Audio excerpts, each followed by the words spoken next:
Hello and welcome to Navigating to Success. I'm Jeff Carlton, Certified Focal Point Business Coach, and I'm pleased to be joined today by Eirik Heikes. I hope I said that close to correct. He is the president and founder of Terrasite in South Dakota. Which congratulations, you're my first business owner from South Dakota on the series so far. So Mm. that's Hmm. that's an exciting thing. It is Um, exciting. So, yeah, it was another theme of the show is promoting business in rural intermountain plain states. So, I would uh, say we're Mountain West here in the little Black Hills uprising we have. yeah, They yeah. say we're the highest point east of the Rockies till you get to the Alps. So we're Yeah. they No, call them that's true. hills, but they're really actually little mountains, right? Yeah, no, they are. Well, Eric, thanks for joining me. And without further ado, tell us about Terrasite and the interesting work that you're doing. Terrasite design is a multidisciplinary. We do civil engineering, landscape architecture, and planning. We're 5 years old. We celebrated our birthday in December of in the end of 2023. Um, Congratulations. Thank you. My partner is civil engineer. I'm the landscape architect. We formed the company out of necessity. Um, Neither one of us wanted to continue in the jobs we had, and we worked together, and so we formed this company. Uh, we are now 8 employees, and our work is I like to sometimes call us the country doctor, right? It's diverse. We do just about anything that correlates our disciplines and our skill sets. So uh, our specialty is cemetery planning and design. We work all over the country doing that. That's Interesting. So you're interstate. Yeah, we work You're not in just limited to Rapid City. no, we work in Colorado and Wyoming and Oklahoma, Montana, the Dakotas, a little bit in Michigan. Uh, we do some campgrounds. We do a lot of Department of Defense work. We do quite a bit of municipal work, and then we work for architects and other designers. Having all this in-house, having landscape architecture, planning, and civil engineering all under the same roof, that vetting process happening in-house is valuable. And it's Vetting sort of of what? the bridge between the disciplines, right? Okay. Right? To Yeah. bring it all together as one tool is instead of having to try to fuse two disciplines to do the work, we've already done that. So Right. when we Um, work for an architect, for example, having doing the civil engineering and the landscape architecture simultaneously, there's a good value to that. So well, you've already established the synergy. How yeah, important is that? How important is the synergy? it's pretty important. The vetting of that, from really early conceptual schematic, pie in the sky ideas to actual, sticks and bricks it's a big deal, right? And Yeah. Yeah. the quicker that the quicker you can bring that uh, as a finished product, there's a more value to it. So Well, everybody on the team um, is on board with the project from day one, as opposed to, I mean, as an architect, you formerly would have had to outsource to a civil engineer, and it would take a good amount of time for him to understand what your yep, vision was. yep, And yep. and the limitations from the civil engineering side up to, okay, you're trying to build a unicorn petting zoo and that doesn't exist in the wild. Um, yeah. So Yeah, we've no, never that's a built a unicorn petting zoo. That's amazing. We haven't. yeah. I Yeah, wonder, right? Yeah. that's kind of like the right limit when I do strategic planning with clients. I say, I don't think we can get there. Let's try and take one step back. Sure. Yeah. But I always appreciate when people dream big. Um, So, how many years were you in architecture and your partner in civil engineering before you decided to form your own company? Well, I started about 1996. He started about 1999 when we both graduated. We worked for 7 or 8 years together at the last shop before we came here. And then I've had 2 or 3 jobs before then. So, 96, probably looking at 20 years of experience prior to well, maybe 23 years of experience prior to that. So somewhere in that range. So, and so I either have people that started out with a very short amount of time or a very long amount of time in their field of discipline before they started the business. How well did you feel you were prepared to own and run a business in addition to working for the business? That's a great question. So this shop, I'll tell you, well, let me tell you the shop before this one, which was they hired me to do landscape architecture. And that's landscape architecture is challenging, interesting work. It's fairly technical, it's science-based. For me to do the work of a team of 50 people to do their landscape architecture for civils, for architects, I can manage that, no problem, right? Pretty straightforward stuff. If all I'm doing is their horizontal, doing the work to support their work, that's usually, 1 or 2 people can do that. When we started growing LA and civil and planning into its own direct profit center, that's when it got interesting. When we were not just doing the horizontal work for the other studios, but we were doing our own work. Like when we won this National Cemetery IDIQ, for example, and then we were charged with, $5 million a year for 5 years, that became significant, right? Then not only are we doing the horizontal for the other studios, but we're doing our own direct, right? Right. That was a big change. So I told them, I said, I can do your LA, no problem. It's just how much of it are you going to be happy with doing your horizontal, and how much are you going to want us to be your profit center? I think you'd rather us be your profit center than to do your horizontal. Well, you want to do both, obviously. In the end, they really loved us being one of their better profit centers. So what about the Here, day-to-day running the business part of it, though? here, I tell people the landscape architecture is pretty easy. The running the company is not as easy, right? So we're now bringing in team members to help with the landscape architecture. So that gives me more ability to run the company, right? So Right. And that, you've got the owner employee balance within the workday, and yeah. then couple that with how you're managing your work-life balance with your personal life. So it's really kind of a triple threat of what you're going to do. You're always, You- it seems like people say, when do you work? And I say, well, I'm kind of working all the time, always working, right? So in your head, at least, on your phone, maybe, right? yeah, So, yeah. it's hard to put that down sometimes Sometimes it uh, is. Yeah, well said. Well said. because you just get immersed in it. And so that this is a great question for you then, because I've asked this to a few people and I get some really interesting response. Do you block out time um, for your personal life on your calendar, or do you block out time that you're going to specifically work, or do you do both, or is it Take it just when I blurry? can get it, Jeff. I take it when I can get it. Sometimes that means, I'm up in the morning at the house with my phone at 8, and I'm checking emails and I'm responding to key clients, and I'm having a cup of coffee. Sometimes that means I'm taking a walk with the dogs after lunch and doing the same. Sometimes that means you're sharing a ride on the chairlift with your clients, or I guess some people do it in a golf cart, right? Okay, So that sounds like pretty rough work right there. I want to get in on that ticket. I like it. I like right? it. A fellow skier.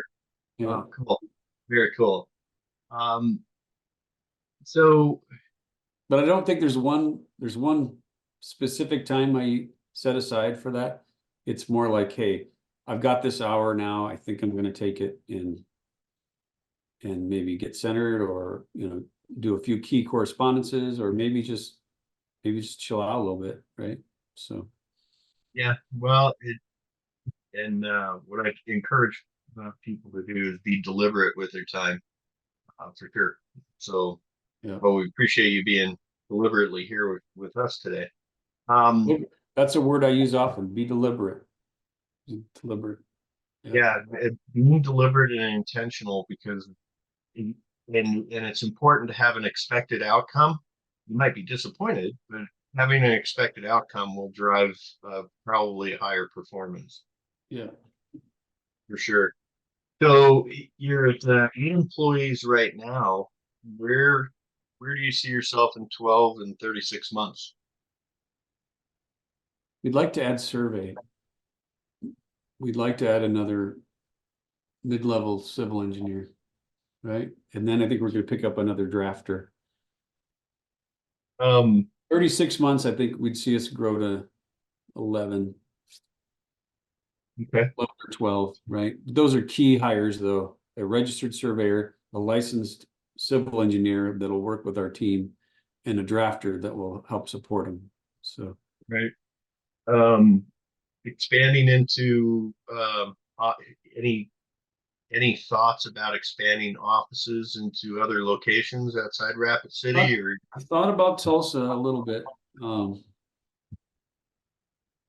We just don't quite have the critical mass of work there yet, right? right? And I know this is something I feel careful and connected to, which is the lights are never all green when you pull the trigger on something. You measure your indicators in your metric for, do I have a pretty good chance of success here? Then there is always a little risk, right? So if we opened a Tulsa office, I think we could keep it busy with some Oklahoma projects. I think we could funnel some of our work back here on the work we're doing in other areas. And then it'll self-perpetuate. Though I think there will be more work generated because we're there, because it's real. But, you know, it all, it's going to be work, right? Yeah. You're going to have to promote it. Well, and So, figuring out scalability and the timing of scaling um, is always it, it's kind of like waiting for the flop playing Texas Hold'em. You're not really sure mhm. what's going to come up underneath those cards, right? Well said. I love that. I love that.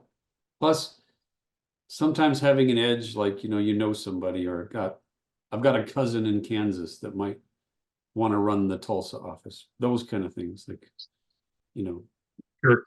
little thing. We know a structural engineer in Oklahoma City that could make some introductions for us. Those are the sort of implied advantages that you can't really put a number to, but they help you, right? Well, we call it the Champions Network, or a strategic referral network of people. Um, that is critical mass that we don't really measure, and you kind of nailed it there. Is that what metric do you put on the value of those relationships other than just knowing I could call this guy and he could deliver me somebody that can help out this project. Mm-hmm. Mm, yeah. So I think that's an incredibly valuable commodity.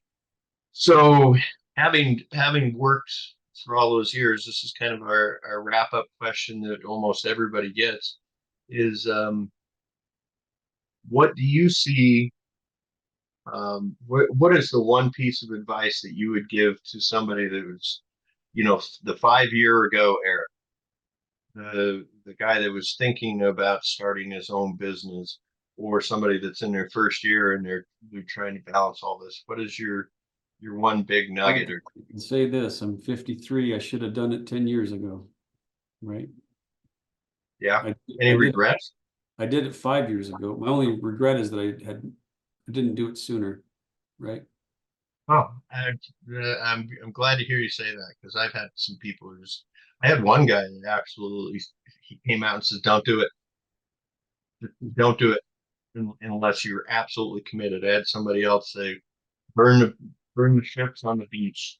Don't leave yourself a way out. Commit 100% to it." Yeah. Uh, so Some good, I appreciate some good that. metaphors there. I like that. Yeah. Um, I think leaving yourself a way out is always a good plan, but you know, when you're really all for something, it's always good to have plan B, but plan A needs to be your priority, right? yeah. Um, and that's the overall theme that I get is that you've got to be really committed because there's some tough days um, starting your own and running your own business. So I Cash appreciate flow. Cash flow is a big one. it. Sure, cash is king. You got to have money to invest back into the company. So When I uh, when I started when I was young, I was a landscaper when I first started. And a lot of my friends would go, well, what do you need to start a landscape company? Do you need a bobcat? You need a truck? You need tools? I'm like, I'll tell you what you need. You need 7 clients. You need 7 clients that between the 7 of them, you'll be able to at least start a business with cash flow that you'll pencil in that start, right? So you can get the rest of it, right? But you need those 7 clients, right? Or it's whatever, you know. I really like that. That's a totally different take. Is that you need to have the because people will go out and buy a bobcat and then start the business and then start working on client acquisition.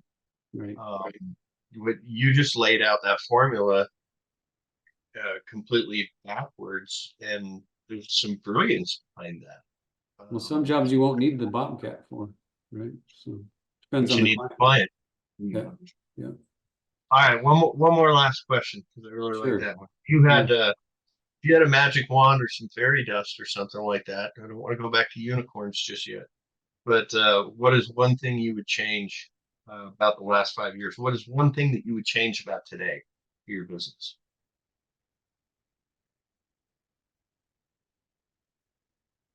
Uh, Probably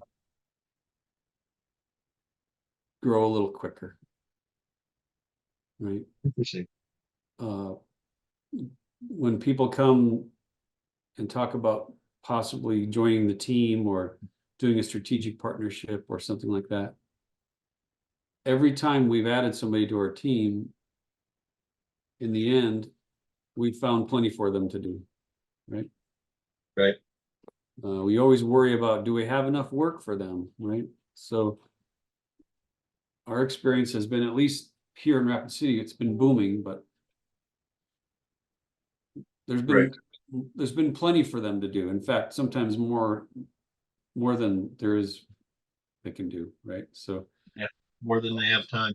yeah, once they've joined the team, it's charge forward, and then sometimes they create their own opportunities, or because they're there, that more opportunities are presented, or who knows? It just seems to, when you were thinking about, oh, is there going to be enough for them to do? Yeah, leap of faith a Well, little bit, but also, you know, once they're there, they're charging, right? So get out of their way a little bit, but you know, make well, sure, that's one of my you favorite know, quotes. The founder of 3M said, "Hire good people and get out of their way."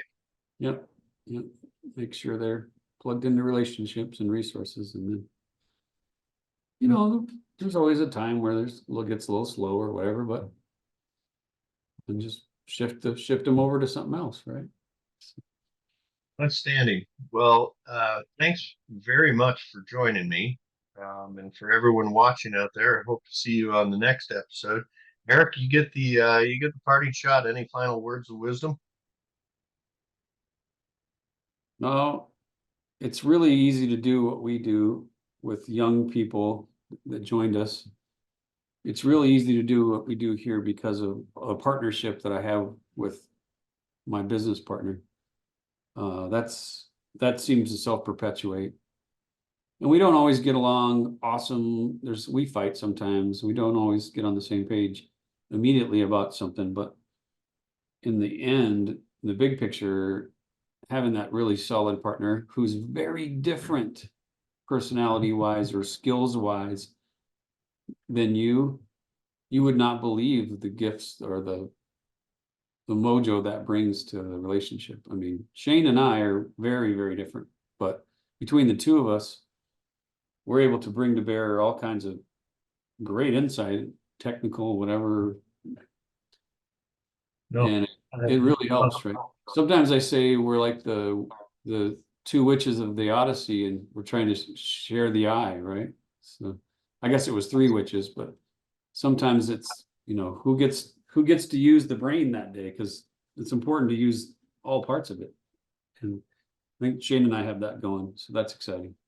and I think that's a great way to close this up, is the importance of relationships and how the relationship at the top of the organization infects, good or bad, the entirety of the organization as a whole.